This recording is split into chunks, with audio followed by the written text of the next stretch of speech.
Here is another in NBC's great parade of new shows.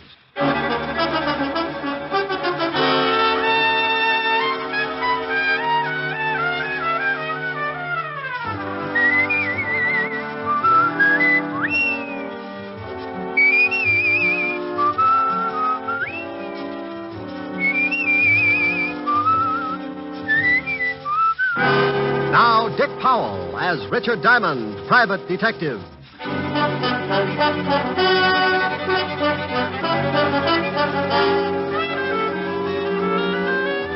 Hello there, this is Diamond.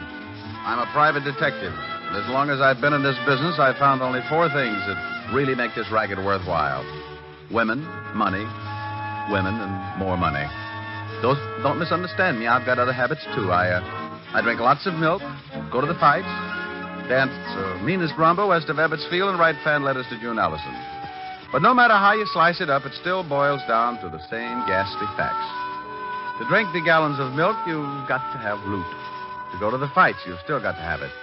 But you add a little something, or a big something, as the case may be.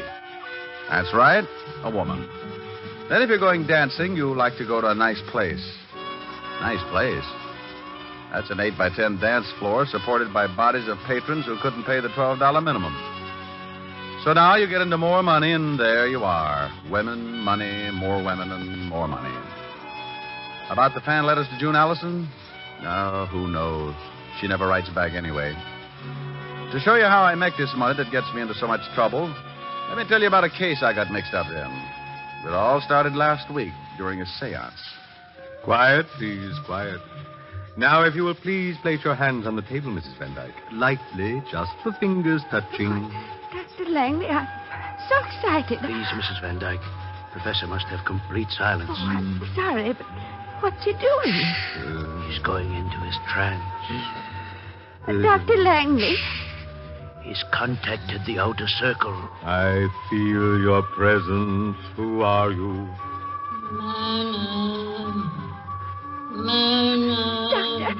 Doctor, that voice is calling me. Not too loud. You'll break the contact. But Myrna's my first name. Listen. Spirit, speak again. Who are you?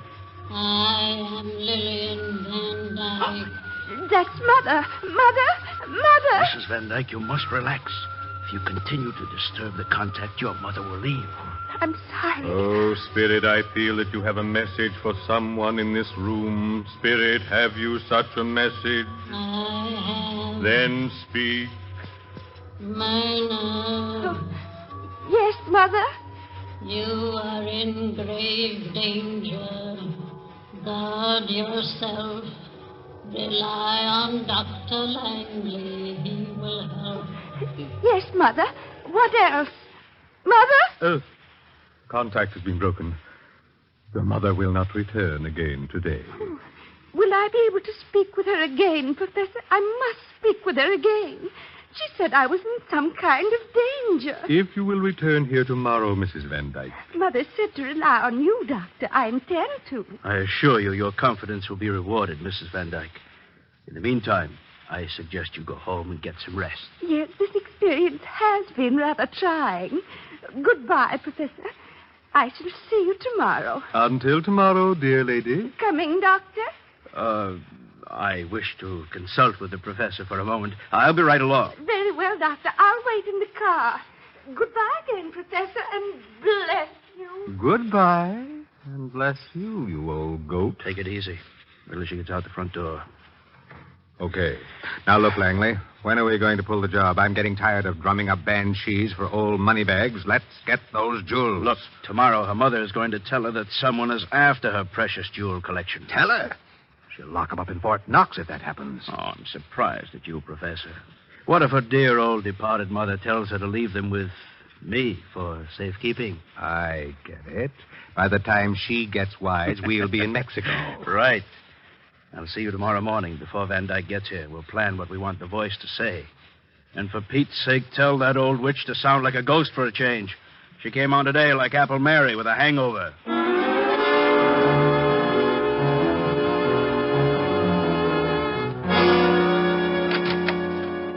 Mr. Dunn? That's right. Come on in, but watch the clothesline. Oh, you've been washing. Aren't these a little loud? You should stop around when I'm doing socks. My name is Van Dyke, Mr. Diamond. Nancy Van Dyke. Miss? Mm-hmm. Well, bully for our side. What can I do for you, Miss Van Dyke? I'm worried about my aunt, Mr. Diamond. Why? Is she playing shortstop for Brooklyn? I don't think I understand that. You're not alone, but I have to keep trying. Why are you worried about your aunt, Miss Van Dyke? Well, lately she's been seeing a man who calls himself Dr. Langley. Uh-huh. Are you of the Long Island Van Dykes? We used to live on Long Island. Why? Well, if you're the same family, you say piggy bank instead of U.S. Mint. We are quite wealthy. Uh-huh. That's like saying Scarface had a gun collection. You think this Dr. Langley is after your aunt's money, is that it? Yes. He's been taking her to see a clairvoyant, and she claims that he produced her dead mother and that she talked with her. Maybe she's been getting tips on the market. My aunt says that this apparition, or whatever it is, warned her of impending danger. What's the medium's name? He calls himself Professor Leonardo. Uh-huh. What else did the ghost have to say? Well, she said, or it said, to trust Dr. Langley, and that's exactly what my aunt started to do. She even consults him on matters of business. He's completely sold her on this phony Professor Leonardo, and unless I miss my guess, he's got a wandering eye for her jewelry collection. She had it out, and she was showing it to him last evening. What do you want me to do? I want you to prove that this Dr. Langley and the professor are charlatans. Well, in my business, charlatan is a nice word. These guys are either legit or phony. So if you want me to find out, the fee is $100 a day in expenses. Well, I'll give you a retainer. Is $200 all right? Have you ever seen 200 that wasn't? What's your aunt's name and address? Mrs. Myrna Van Dyke, 326 Park Avenue. There's your $200, Mr. Diamond. Thank you. If you prove these men are phonies, please report it to my aunt. Then stop by my place, and I'll pay you the rest of your fee. 741 Madison Avenue. Miss Van Dyke, did you ever model bathing suits? No, Mr. Diamond. But I have a very nice one. I got it in the south of France last season. I'll show it to you sometime. I hope it won't be on a hanger. Goodbye, Miss Van Dyke.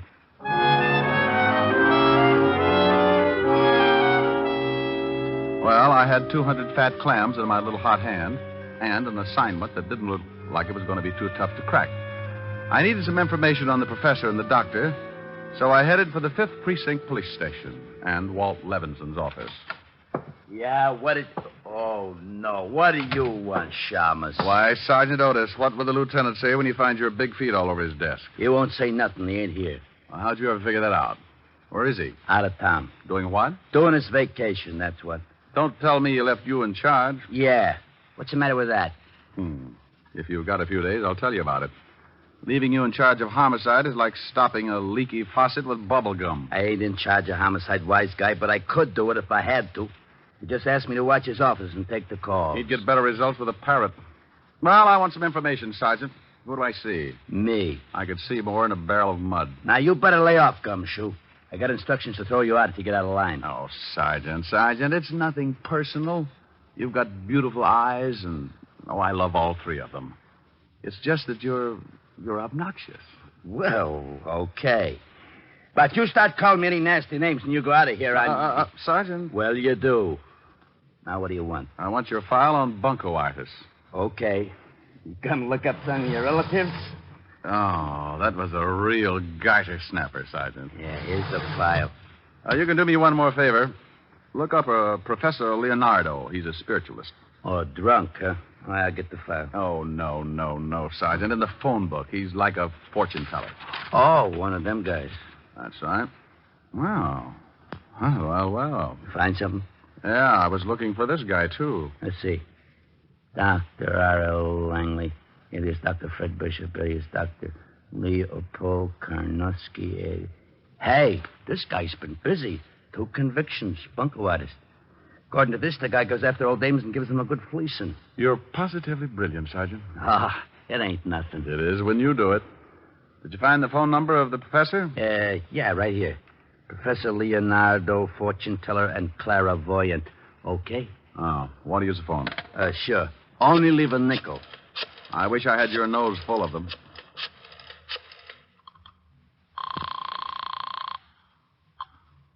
Professor Professor Leonardo's psychic sanctuary? My name's Appleknocker, Harold Appleknocker. I'd like to make an appointment with Professor Leonardo. Just what seems to be your problem? Well, you see, it's like this. I have a 1,000-acre hog ranch in Kentucky, and last week my brother Oni got lit up on juniper juice and fell in a water. It was a pretty deep one, and he done drowned. I was wondering if you could fix it so I could talk with him. Who recommended you to us? Ain't nobody recommended nothing. I just looked it up in the phone book. Well, the professor is rather busy, and his time is expensive. I'm afraid... Oh, shuckins. I ain't worried about money or nothing. I make $40,000 a year just off in the hogs, not to mention the still I got going back on the hills. Still? Yeah, got it camouflaged.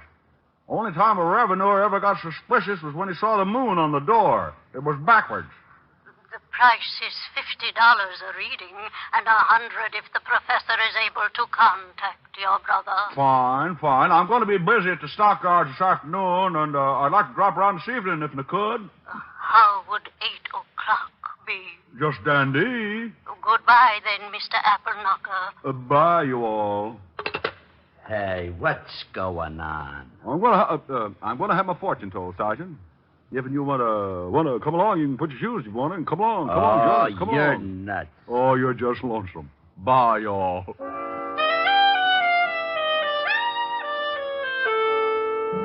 I left the 5th Precinct and headed for 975 Park Avenue. The way the case looked to date, I was going to be working that night, and my lovely redhead would be unhappy if she had to sit home. Sometimes you get a case that's fun, and this looked like one of those times, so I decided to take Helen with me to Professor Leonardo's.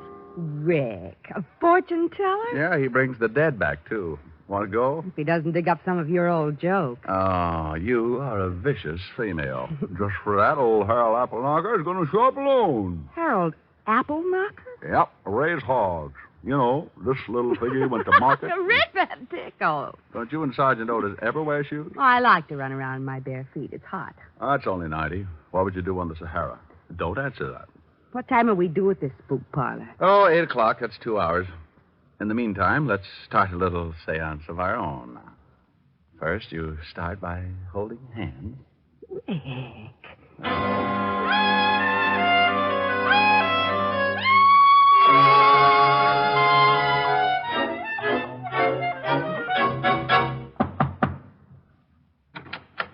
Yes. Oh, are you Mr. Appleknocker? Oh, yep, that's me, and this here's my girl, Lulabelle. Howdy. Yes. Well, won't you come in? Professor Leonardo isn't back yet, but if you'll just be seated in here, he should be in at any moment. Well, just look at this here room. What are all them figures all over the wall? Those are the signs of the zodiac. Hey, look at there, Harold. That's a goat. Well, so it is. Bless my little pointed head. Used to raise goats, too, along with the hogs. That's the professor now. Good evening, Professor. Good evening. Oh, this must be Mr. Applesucker. Appleknocker, Professor, and this here's my girl. Lulu Bell. Yep, that's right. Howdy. Yes. Well, Mr. Appleknocker, I understand you want me to contact your dear departed brother. Well, he wasn't so dear, but he sure done departed. Fell in a pig waller. Of course. Now, if you'll just take these chairs around this table. Where do you want him to go? No. I mean, sit in them. You right here, Mr. Appleknocker, and you right next to him, Lulabelle. Yes, Lulabelle. Howdy. Yes, howdy. I mean, if you please, turn off the lights. Yes, Professor. Hey, Lulabelle. Yeah? This is fun, ain't it? Yeah. Now, I must have complete silence, please. Did you laugh, Miss, Lulabelle. Yes, Lulabelle. Howdy. Never mind. Now, silence, please. I'm going into a trance. I call to the world beyond. I wish to speak to the spirit of Oni Applehanger. Appleknocker. Correction, the name is Appleknocker. Lulabelle. Howdy. I feel your presence. Who are you, spirit? Speak. I'm Oni Appleknocker. Well, Oni, how the deuce are you? Please, you break the contact. Well, ain't it okay if I ask him a few questions? It's not the usual procedure, but we seem to be establishing a precedent tonight. Go ahead. Hey, Oni, you remember Lulabelle, don't you? Yeah, howdy, little bell. I'm very happy to make your acquaintance again, Oni. Mr. Appleknocker, you must not laugh at the spirits. Apple Hunker. Apple Hunker? And Lulabelle. Yes, I know. Howdy. Now, wait just a moment. What's going on here? Turn on the lights. What's the matter? These two people are laughing. Oh, I'm sorry, Professor. But I think you've been taken for that well-known ride. You mean this is some kind of a practical joke? I don't know how practical it is, but it sure got a laugh. Professor, their accents. Yeah, they went out when poor Oni jumped up from the pig waller. Oh, I see. Well, look here, young man. I don't see the humor, and it's going to cost you just $100 for this laugh. Oh, it is, huh? Yes, or you're going to walk out of here on crutches. That's the funniest thing you said all night. What do you want, anyway? I just wanted to find out how phony you were. Now, you ought to be ashamed taking advantage of old ladies like Mrs. Van Dyke. Professor. Shut up. Who are you? The name's Diamond. Look me up sometime. I'm in the phone book under detectives. Come on, Helen. I've got to go see the old girl and wise her up to this louse.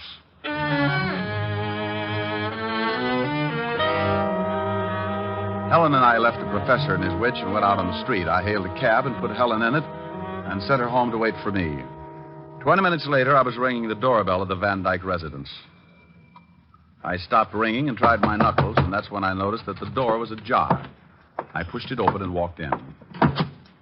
I stopped cold in my tracks. The hair on my neck jumped off and hid in the corner. Lying on the bed was what looked like a body. I couldn't tell because it was covered with a sheet. I was sure of one thing. Whatever it was bleeding all over the place, and the first word that came to my mind was murder. I pulled the sheet back and took a look at what could only have been Mrs. Myrna Van Dyke. She was about 60, and she was wearing a quilted housecoat. She didn't have to worry about trying to button it, because it was pinned together at the neck with a long knife. Well, Diamond, you sure can dig him up, can't you? Huh? Oh, Otis, how did you get here? After you left the station, I called Lieutenant and told him you'd been in and you was acting screwy. He told me to tell you. Now, I'm glad I did. Oh, mess, isn't it? Yeah, stabbed in the throat. Looks like she was getting ready for bed. That's a towel around her head, ain't it? Could be her hair, but I doubt it. It says Adams Hotel on it. Let's take a look around. Oh, hey, get a load of this. What? Over here on the dressing table. Hey, ain't that a wig? It sure is. I want to look at the body again. You can't do that. You ain't supposed to touch anything. I'm just taking off this towel. Well. She's bald. Yep, nearly. Otis, check on Professor Leonardo and Dr. Langley. They the guys you picked out of the Rogues Gallery this morning? Yeah. I already did. The doc lives on Charles Street, apartment 209. You mean you did all that by your little lonesome? Well, when I talked to the lieutenant, he told me to, just in case. You continually amaze me, Sergeant. Yeah. Now call the wagon and get the coroner over here. Then get some of the boys to pick up the phony professor. Where you going? Over to the good doctor's house. The body's been dead about an hour. That would make it between 7 and 8. Now, you see if the professor's got an alibi, and I'll check back here. Hey, I don't know whether I'll let you go or not. Sergeant. Yeah? Bye. I went out and grabbed another cab for Charles Street. It was dark out, and the heavy fog was rolling in and staking a claim on the city. By the time I reached the doctor's, it was thick enough to be sliced up and sold in large economy cartons. The doc didn't answer my knock, so I went in anyway. I stumbled into a little two-room joint that looked like a chick sales architectural achievement. The doctor was not home, and neither were his clothes and toothbrush, so I started casing.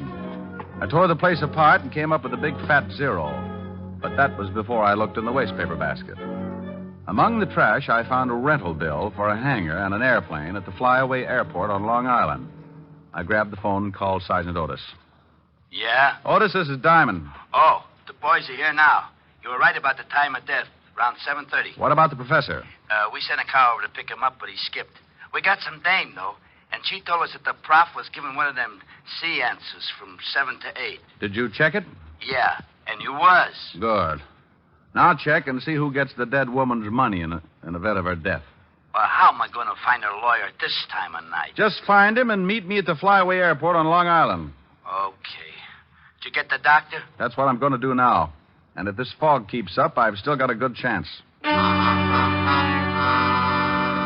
Sometimes a case starts off like a party and ends up like a funeral. This was one of those times, and when it happens, you're never really prepared for it, so you've got to work fast. I used my last $10, besides the 200 the girl had given me, and got to Flyaway Airport in a hurry. The fog was so heavy, I had to almost kick it aside. But I finally found a row of hangars and started looking. I reached the last hangar when I spotted the plane. It was sitting on the strip, and as I moved nearer, I could see the man. Who's there? Who is that? I got a gun out, Doctor, so just stand the way you are. Who are you? What do you want? I want that little suitcase you've got. I want to take you back to the police. Police? Oh, what on earth for? Mrs. Van Dyke is dead, been murdered. Oh. Oh, now, come on, stop there. Well, I know nothing about the killing. I swear I had nothing to do with it. What's in that suitcase? Why, just some clothes. Not the Van Dyke collection of jewels? Of course not. What would I want with them? Miss Nancy Van Dyke seemed to think you did. Oh, that's absurd. Here, you can look at the bag if you like, sir. Well, I'd like. Let's take a walk over here where we can see some light. If you insist. Where were you between 7 and 8 this evening, Doctor? Why, I was at home. Ah, now, you're a two-time loser. If you're lying, they'll wash your mouth for 20 years. You know about my record, do you? Looked it up this afternoon. Well, I suppose I may as well tell you. I wasn't home until nearly 8. Where were you? Mrs. Van Dyke's apartment. I was supposed to put her jewels in the downstairs vault. What happened? She was dead when I got there. You sure she was dead? Yes. She was lying on the bed under a sheet. Pulled it back so she'd been stabbed in the throat. I left, packed, came out here. I knew I'd be accused, but I didn't do it. Hold it. Here's the light. Well, if the jewels are in this bag, you're going to be in a tough spot. You're welcome to look. Thanks, loads. Oh! Whatever it was, it caught me across the back of the head, and I went down like a dead palm tree in a hurricane. It wasn't the doctor who had lowered the boom, but someone who had sneaked up in the fog and gotten around behind me. I wasn't knocked out, and I could still hear things, so I just lay there and listened. Oh, thank goodness you came along. He was going to take me to the police because someone had killed Mrs. Van Dyke and stolen her jewels. He thought I had them. What are you doing? No! No! No! I rolled over and looked at the doctor. He was very dead. I got up as fast as I could and started after the killer, but in that fog, it was like looking for a hangnail in a mine shaft. I went into one hangar after another, and I guess if you keep after it long enough, sometimes you get lucky. I went into the last hangar and stopped to listen.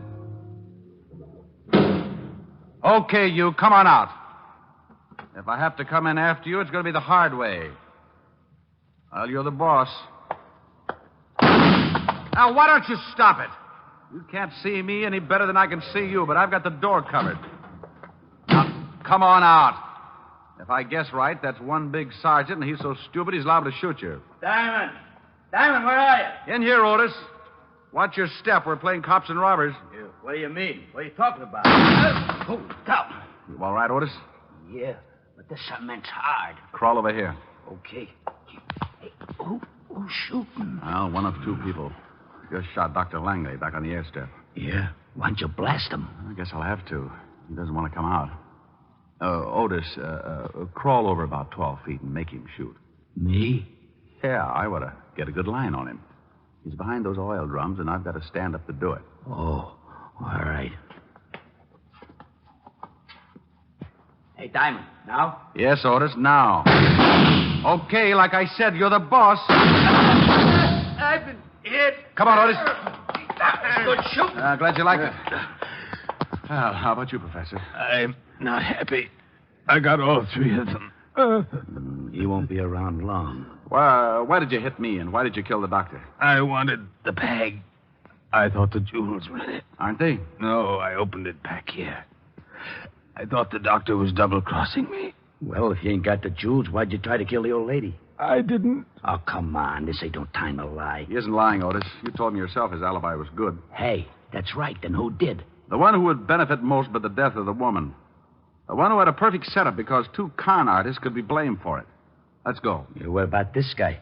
How do you feel, Professor? Oh. Like I said, Otis, you keep. Come on, let's go.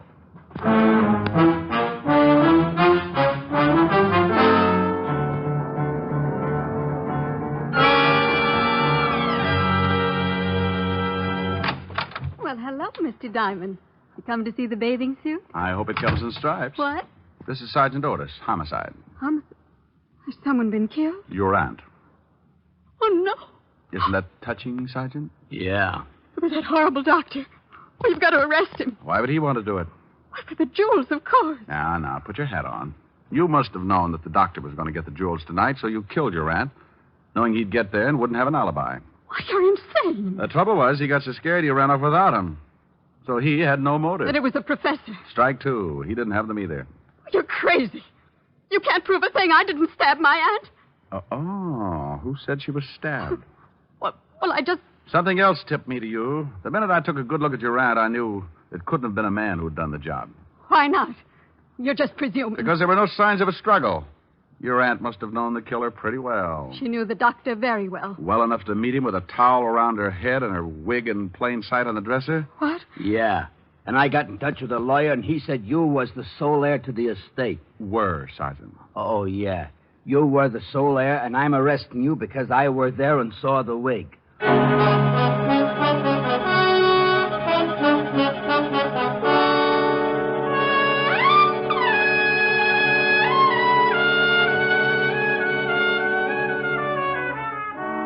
Rick, wasn't it fun at the fortune teller? Yeah, he's going to have to think up a new racket. Like contacting the living. What?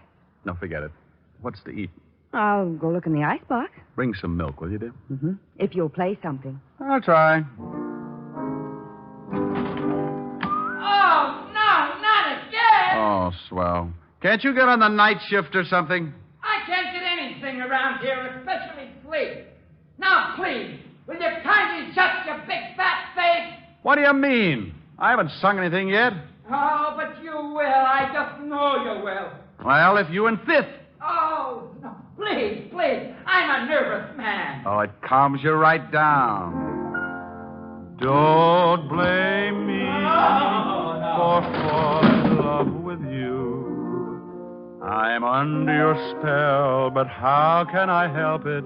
Don't blame me. Can't you see when you do the things you do?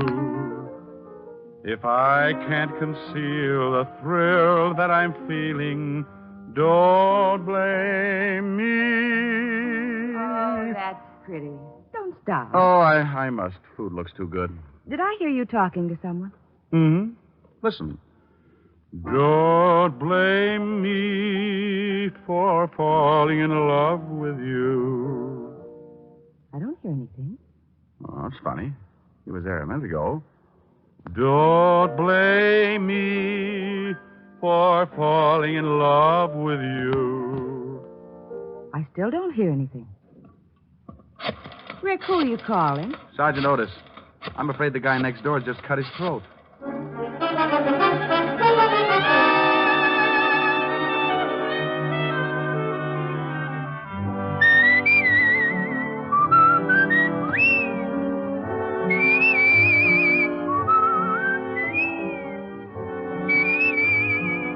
You have just heard Richard Diamond, Private Detective, starring Dick Powell. Helen was played by Virginia Gregg. Also in our cast were Wilms Herbert, Ted Osborne, Peggy Weber, and Jack Crucian. Music was under the direction of Frank Worth. Richard Diamond is written by Blake Edwards and directed by Richard Sandville. And now, Dick Powell. Friends, I want to remind you of the wonderful group of programs NBC has on tap for tomorrow afternoon and evenings. Shows like Hollywood Calling, Guy Lombardo, Four-Star Playhouse, and the Ethel Merman Show. For the best in radio listening tomorrow and always, keep your dial turned to your favorite NBC station.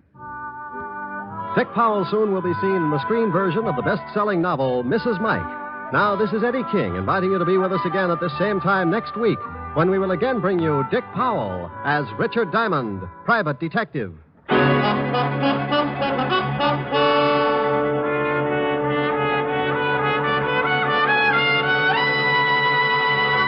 This program has come to you from Hollywood. Theater Guild on the Air returns tomorrow night on NBC.